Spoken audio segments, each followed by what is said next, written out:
안녕하세요. 일용할 양식 구독자 여러분. 저는 ESF 서대문지구 함다의 간사입니다. 오늘 말씀은 사도행전 15장 12에서 21절 말씀입니다. 오늘 말씀의 시작은 안디옥이었습니다. 당시 예루살렘에서 온 교사들이 안디옥에 와서 충격을 받습니다. 이방인들이 성령님의 역사를 경험하고 예수님을 영접해 하나님의 자녀가 되어 있었기 때문이죠. 유대 출신 그리스도인들은 혼란에 빠졌습니다. 이미 성경에서는 이방인에 대한 하나님의 관심과 또 일부 유대인의 선교사적인 열심에도 불구하고 1세기경 유대교회는 비유대인에 대한 현저한 적대감이 있었습니다. 열심히 있는 유대인은 이방인의 우상숭배와 비도덕성을 멸시하였고 또 이방인을 부정한 사람들로 여겼었죠. 그리고 특별히는 구원의 문제에 있어서 율법과 할례 문제가 대두되었었는데 그들 중 일부는 복음을 삐딱하게 가르쳤습니다. 물론 예수 그리스도를 영접함으로 구원을 받지만 그로는 충분하지 않습니다. 모세가 가르쳐준 율법에 따르면 그는 하나님의 자녀라는 표식으로 할례를 명하셨죠. 온전히 구원을 받으려면 할례를 받아야 한다 라고 삐딱하게 주장하는 사람들이 있었습니다. 그래서 형제들은 이 문제에 대해 바울과 바나바 그리고 그중 몇 사람을 예루살렘에 있는 사도와 장로들에게 보내기로 결정합니다. 예루살렘 교회에 이르러서도 논쟁은 계속됩니다. 예수님을 믿는 바리새파 사람 중 한 명은 이방인에게 할례를 주고 모세의 율법을 지키라 명하는 것이 옳다라고 주장을 하기도 하고 이에 베드로는 너희 스스로도 지지 못하는 멍에를 왜 이방인들에게 지우려 하느냐. 하나님은 우리에게와 같이 이방인에게도 성령을 주어 차별하지 아니하셨다라고 이야기합니다. 본인도 원래 비슷하게 생각을 했었지만 하나님께서 나타나셔서 내가 거룩하다 한 것을 네가 속되다 하지 말라라고 하셨고 실제로 고넬료 집에 가서 복음을 전한 이야기도 합니다. 베드로의 증언과 지지 발언이 끝나고 바나바와 바울이 하나님께서 자기들로 말미암아 이방인 가운데서 행하신 역사를 이야기합니다. 그리고 이는 마지막으로 야고보의 정리로 마무리가 되는데요. 야고보는 예수님의 동생이자 예루살렘 교회의 실질적인 지도자이자 감독이었습니다.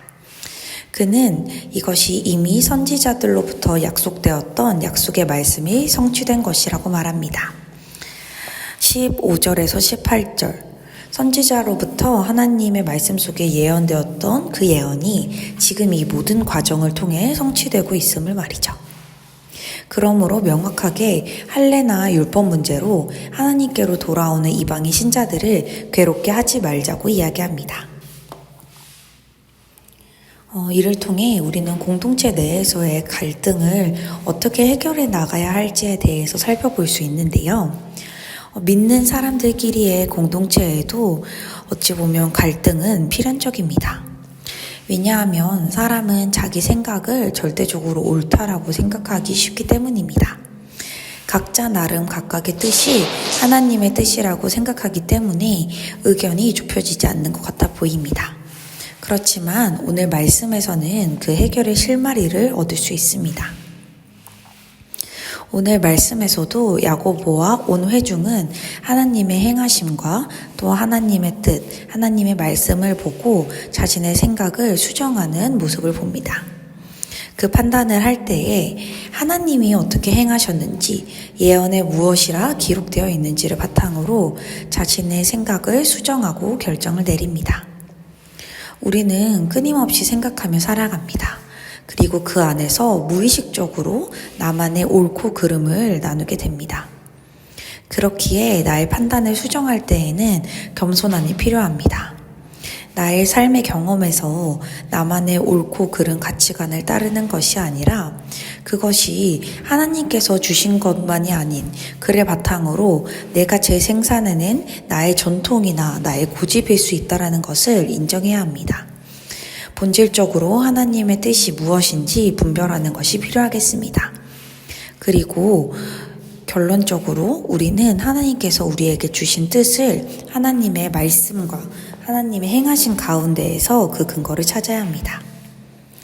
한 가지 더 살펴볼 수 있는 자세는 갈등 가운데서 리더의 자세입니다. 오늘 본문 마지막에서 야고보는 결론 지으며 한 가지를 제안합니다. 이방인 신자들에게 우상에게 바친 더러운 음식과 음행과 목매어 죽인 것과 피를 멀리하라고 권하자고 제안합니다. 이것이 구원을 얻기 위한 전제 조건이 아니라 예수의 피로 구속함을 받았다고 고백하는 신자들이 지켜야 할 삶의 규칙으로 말이죠. 이를 통해 갈등 가운데의 리더의 자세를 배울 수 있습니다.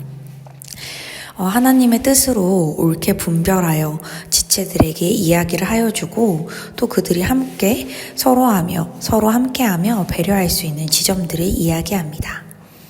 나보다 남을 낮게 여기며 하나님 안에서 서로를 세워줄 때 우리는 비로소 하나님을 닮아가는 공동체가 될 수 있을 것입니다.